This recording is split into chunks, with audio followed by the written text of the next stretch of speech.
Pentingnya thariqah adalah untuk mengobati setiap ghaflah,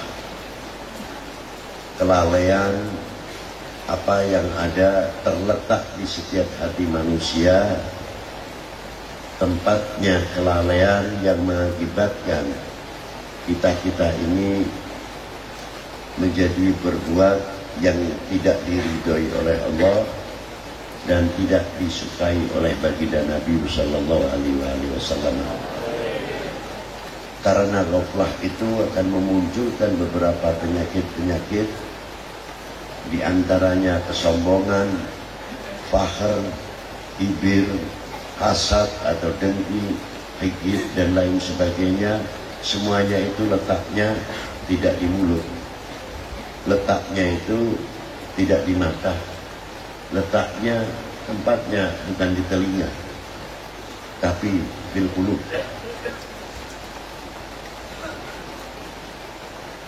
Setiap hari kita telah menyucikan dengan air wudhu. Setiap hari kita telah membersihkan badan kita dengan mandi.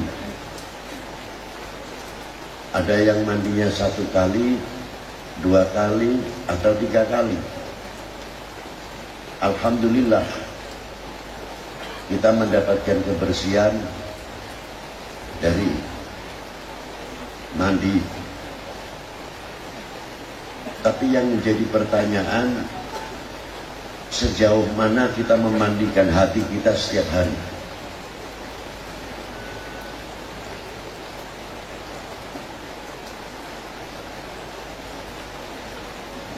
Kalau mandi wudhu ada airnya, entah itu air hujan, air salju, air laut, air sungai, air sumur, air embun, sebagaimana diterangkan di dalam kitab Takrib Al-Miyahu Sab'atun. Itu jelas ada alatnya. Nah, alatnya untuk membersihkan hati ke pengganti air itu apa? Ala bidzikrillahi tatmainnul qulub. La ilaha illallah. Itu diantaranya untuk membersihkan al-qalib, bukan kulub saja, sehingga bisa mengkikis, membersihkan ghaflah kita semuanya kepada Allah Subhanahu wa ta'ala. Dan yang paling mengkhawatirkan sekali, jangan sampai ghaflah ini ketika waktu nazar. Lupa ini ketika waktu nazar kita lupa kepada Allah Subhanahu wa ta'ala. Bahkan di sebelah kita itu terkadang mengingatkan Allah, Allah, la ilaha illallah. Karena tidak terbiasa, akhirnya lupa apa itu la ilaha illallah, apa itu Allah, Allah. Faliyadzubillah min dzalik. Disinilah definisi perlunya thariqah. Kita kewajiban untuk menggapai memasuki thariqah, intinya untuk membersihkan ghaflah kita kepada Allah Subhanahu wa ta'ala. Jangan dikira masuk thariqah itu itu gampang, itu sunnah. Loh, kapan kita membersihkan hati kita?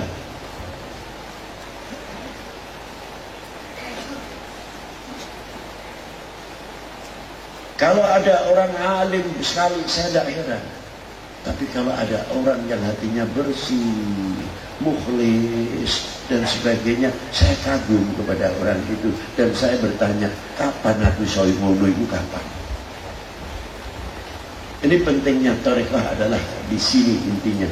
Tidak Qadiriyah, tidak Naqsyabandiyah, tidak Khalidiyah, Justiyah, Suhrawardiyah dan lain sebagainya, Tijaniyah, Idrisiyah, Alawiyah, Idrusiyah, Hadadiyah dan selain-lainnya thariqah. Intinya sama, tasfiyatul qulub. Untuk mendapatkan apa? Anta'budallah ka'annaka tarah. Ini terlalu tinggi. Sudah, menggapai saja. Fa in lam takun tarah fa innahu yarah. Bila kita yang pertama tidak bisa, coba kita merasa dilihat, didengar oleh Allah Subhanahu wa ta'ala. Ini sulit untuk bisa mengingatkan diri kita sendiri, selalu ingat kepada Allah Ta'ala wa Rasulih.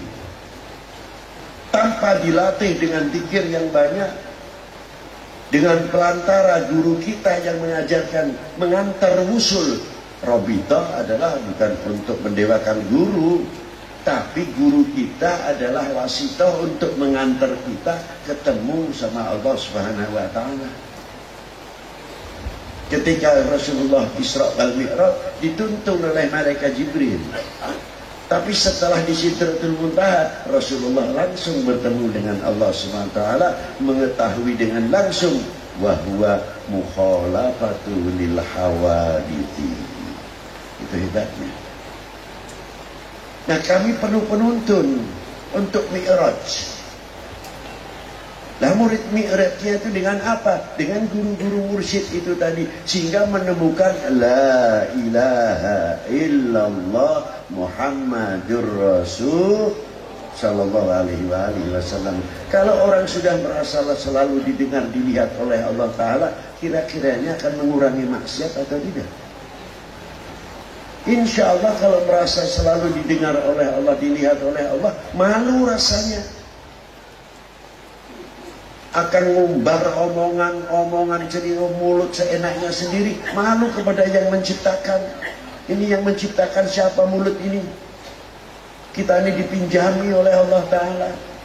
Apakah itu ucapan terima kasih kita kepada yang Maha Kuasa yang telah menciptakan mulut kami, sehingga kami gunakan untuk fitnah mulut-mulut kita?